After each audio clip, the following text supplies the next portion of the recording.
Did you ever consider using ChatGPT to transform or consolidate your data? Can you even do that? Let's find out.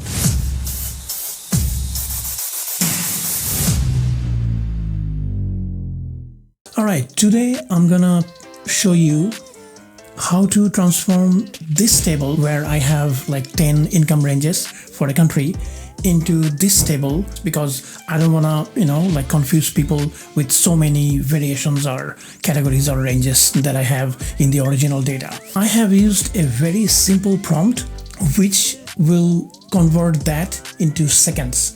I'm gonna share exactly what I have done and exactly what prompt I have used. So let's do it.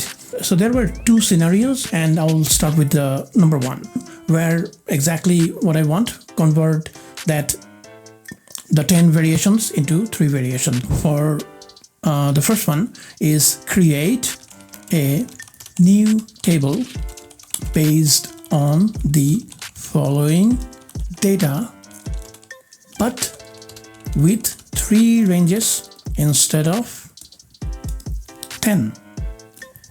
And here is the catch. What you have to do now, you press Shift Enter rather than hit the enter, because we don't want to execute this prompt right now.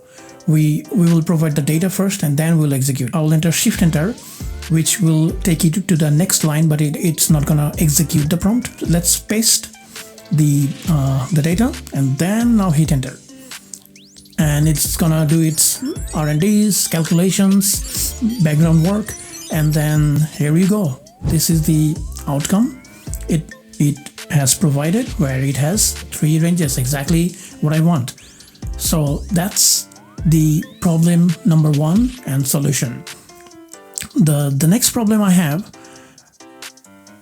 where I want to keep the first range where it's below 30K, 6%, and I think this is very important to keep the first range, because this first row is presenting the minimum income range that we have for that country and what is the percentage for that. So I'm gonna keep the first one, but I still want to convert this 10 into 3 variations.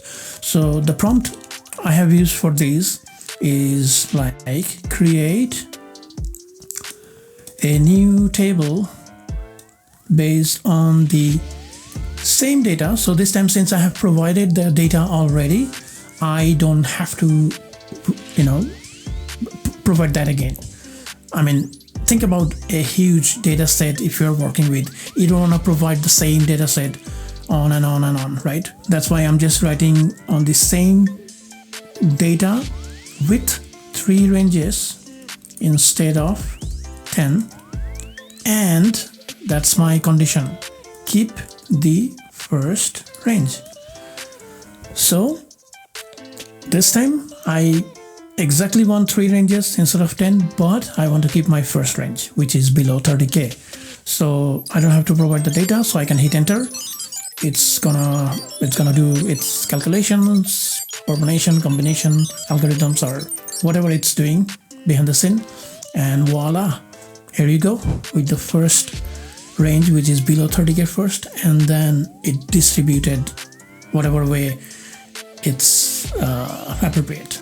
I hope this helps, and this is my first video, but I'm using ChatGPT for my day-to-day work. It's like a lifesaver for me for so many ways.